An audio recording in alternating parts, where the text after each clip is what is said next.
Can I take a picture, please? Sure.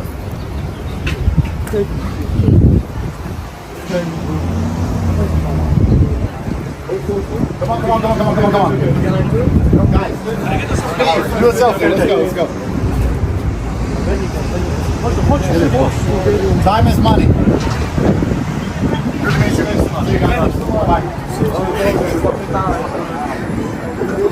Set up fucking cameras, set up fucking lights, dude. Just like I ain't got nothing else to do. Bitches to fuck. I got stuff to do, bro. I'm standing around fucking taking photos of you.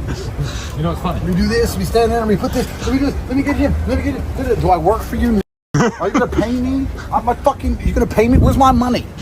So it looks like Andrew Tate is up to no good once again. So welcome back to the Alpha Male Universe. It's been a couple of weeks since we last checked in with Cobra Tate, and he has been doing some wannabe celebrity tour. Apparently he went to Los Angeles, and now he's going on down to Miami, the hub of all alfalfa males, okay? And he did like this 2-hour long interview. It's fucking too long. I'm not gonna sit down and watch the whole thing. I just took some clips that I thought were like the best part, and then maybe we'll do a part 2 if you guys are actually intrigued by this nonsense. So without further ado, let's get this show on the fucking road. What do you say to people who think you're misogynistic?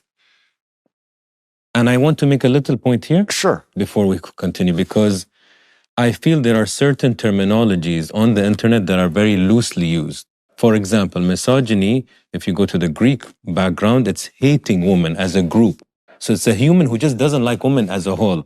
There's very different about chauvinist or sexist or misogynist. And I think people don't distinguish and they just throw these labels or trauma or trigger. Like we use such terminology so loosely. So I wanted to put a bit of context before. Okay, so firstly, you're absolutely correct. People use it loosely. Why do they use it loosely? Algorithms.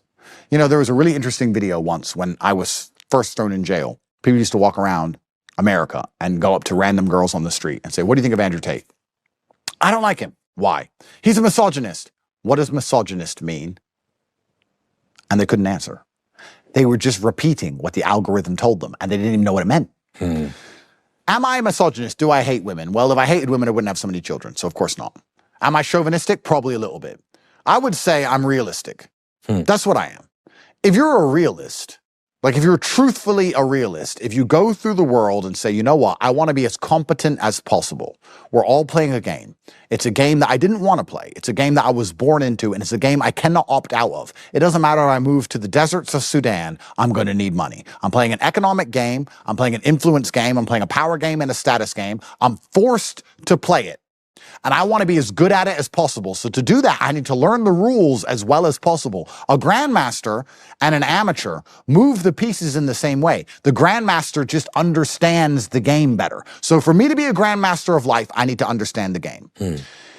To do that, you need to be as realistic as possible. So Andrew Tate has a habit of reducing every single person down to their most basic primal need. And let me explain. Basically, in his eyes, if a woman is producing children and a man is clapping cheeks, that is okay. That is their only purpose here on life. And he has made this argument time and time again. And so I would argue that he does hate the modern expression of women. He wants to take a nuanced take. I guess even if you could call it nuanced, that he doesn't hate women because he has a bunch of children with women. That's just some stupid kindergartner mindset. What is it that Andrew Tate preaches? He basically says that if you're a married man and you have mistresses, but you're providing a roof over your lady's head, then it's okay. As long as she's producing children and you're providing, it doesn't fucking matter. Which is insane to me, because as a married man, I gave my oath to my wife, right? You break your oath, you are not a man in my eyes. You are dishonest and you're an oath breaker. But Andrew Tate wants to reduce every single person on this planet down to their most primal needs, which is fucking insane, right? This is why he has all of this deplorable behavior that is ongoing in his life, because basically to him, as long as the means justify the end, that's all that matters to him. That's why he'll also grift and be like, you know what? I live in this system of money where, you know what? Whatever I do to get the money, it doesn't matter because that's the game. That is so bullshit, bro. Anyone who falls for this is just literally room temperature IQ. They're no better. Humans are just as, most adults are just as stuck. And I'm not going to sit here and pretend I'm a saint. I'll openly admit I have a phone addiction. And I think any adult who's telling the truth will say the same thing. You can't say you don't have a phone addiction. We all have phone addictions. They're addictive things. Well, all the world's information on the planet in my pocket, and I'm sitting here on a bus stop or whatever. Of course it's entertaining. And I know I have a phone addiction because when I was in jail for the first week, I kept reaching for a phone I don't even have. I'd be sitting in jail going, I'm in jail. That's a phone addiction. When you're reaching for a physical object you don't even have, when you're walking in sweatpants and you feel it in your pocket and it isn't there, that's an addiction, bro. So like we've all got phone addictions. Of course we have. But the best thing you can do at least is to be aware of your addiction, at least be conscious of it.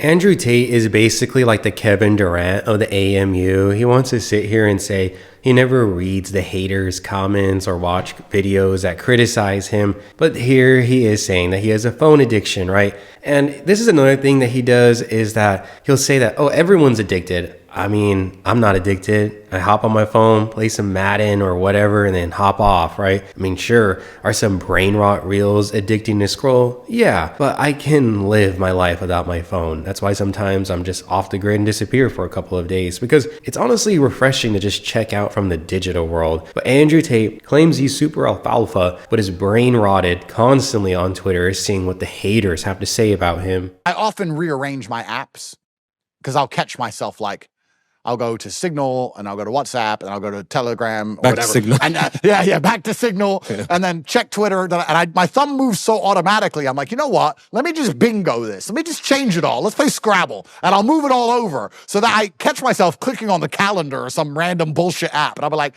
see, I clicked on something. I'm just so used to just clicking on that crap that I'm just clicking on anything now. So when I rearrange them once a week, it helps me a little bit. But I'm no better than anyone else. We've all got phone addictions and we need a phone and we have important things on our phone. Like I wake up in the morning, it takes me 2 hours to clear my phone. By the time I go to sleep, when I wake up at 9 a.m., when I'm in the gym, it takes 2 hours in between sets to get through all of my WhatsApps, all my Signal, all my Telegram, all my emails, 2 hours to get to zero before my day begins. And I can't sit and pretend I don't need to do those things. So of course I'm addicted to my phone because I need to do those things. I'm running a large empire. I need to make my money. And everybody at home is the same. You have your own problems, your own life. You got your 10 wives, whatever. You got stuff to do. I get it. But to be better than the rest, at least you can admit and be cognitive of the fact that you have one. At least be conscious of the fact that you have one. Imagine you're able to time travel and you're talking to Julius Caesar of the Roman Empire, right? And you tell him there's a man named Andrew Tate claims that he runs an empire by sending messages out on social media. I mean, bro would just spit in your face with whatever wine he was drinking. I mean, come on. How delusional can you be to say, use the words, I'm running an empire, and in the very same breath say, I'm on my Signal app, I'm on Telegram and Twitter. I mean, oh my fucking God, bro. Sometimes I just wish I was not born in the modern era. I understand, would life be way more difficult in the past? Yeah, but at least I would never have heard the name Andrew Tate, Princess Azule, Wes Watson, Vincent Fisher. I would never hear about these goofballs ever. I spoke to the heart of every man, repeating things to him that he innately knew were true, but was told his entire life were false. So his entire life he was told the sky is green, even though he saw it as blue. And I came along and said, no, it is actually blue. They're lying to you. And that's why I became so immensely popular. I couldn't have become so popular without telling people things that they also believed. The mainstream narrative, the algorithm, the matrix, they would have you convinced that I was this evil, toxic influencer. But it's actually impossible to become one of the most well-known people on the planet through pure hatred. You can't go out in the world and just be an evil, mean person and become the most well-known person on the planet. That's not how the world works. People have to have an affinity to you. They have to agree with what you're saying to a degree. They have to amplify you. There has to be a conversation around you. Sure, some people are going to disagree. But if everyone disagrees, there's no tornado. You need the positive and the negative. You need the hot and the cold air. You need the yin and the yang. So a whole bunch of people were agreeing with what I was saying. I would probably have to agree for the most part that what Andrew Tate is saying, why he got popular, it's true what he's saying. There's a lot of weird men out there who latched onto Andrew Tate because a lot of people have this type of mindset. If they can see someone doing something, then they can envision themselves in the same position. And there's a lot of weird dudes out there that have a power LARP. They're in their room and they just wish that they were driving Bugattis and had a mansion and all these like skonkas on them. Like a lot of dudes actually fantasize about that life, right? That is a fact for sure. So no wonder why Andrew Tate got infamous. I would argue now it's like flipped on the other side where most people hate him. He's a clown. I mean, he's a swole cow being constantly gadooshed on here. Like, and it's not just me, right? There's tons of people on YouTube who make videos about him. And I really feel like his downfall got accelerated when he got mollywopped by a TikToker. If we finish this interview, Emery, and we walk out and your dad is standing, what would you tell him? Wow.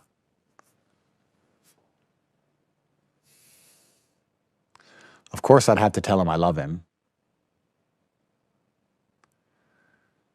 I'd have to tell him he was right about everything, because when he was alive, of course, or when you're younger, you don't appreciate how right your parents are until you get older and you realize.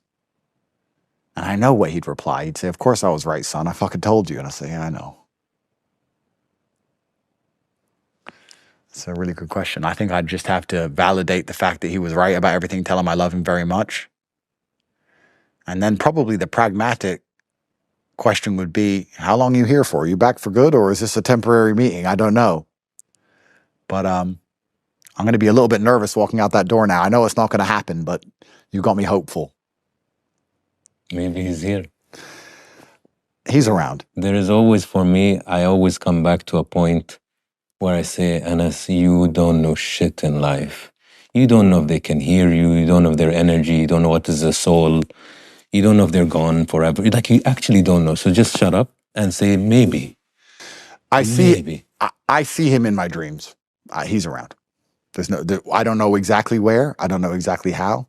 I'm excited to find out. Perhaps this is how, in the future, when we talk about dying and they talk about how crazy we are for being able to deal with the fact we were going to die, perhaps this is how we cope with the idea. But I don't believe he's gone. There's no way he's gone, because I feel him and I talk to him and I see him in my dreams like I've never seen or felt or talked to anyone else. I know he's here.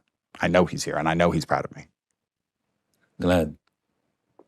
You have a big... I honestly feel like the purpose of having that included in the interview was to create more of a emotional dynamic for people who are on the fence for Andrew Tate. And honestly, seeing all of the bullshit he has done, I can't believe that he's being sincere. I know some people may say that's pretty jaded, but it is what it is, because Andrew Tate's father is the one who created this monster that you are seeing on the screen. Emery Tate was a deadbeat dad who was discharged out of the military for refusing to follow orders, basically being a shitbag, and was even diagnosed with narcissism. So yeah, I'm not shocked that the Tate brothers came out the way they did because of their deadbeat ass dad. And you know what? I know some people are going to be like, sheesh, man, that is brutal. Bro is not even alive. Like, why are you saying that about someone who's passed? Just look it up. Do your own research. I encourage you to do so. Don't believe because you heard it from me. Don't believe because you watched this video from me. Believe because you did your own fucking research, right? That's what I encourage here on the channel. And that's basically going to conclude this video. I scrubbed through the rest of the interview actually, like on 2X, and there's really not much more to discuss. So there's not going to be a part 2 if you were curious about that. So yeah, be sure to smash that like button so the AMU spreads. Consider subscribing, and I'll catch you in a future video. Later.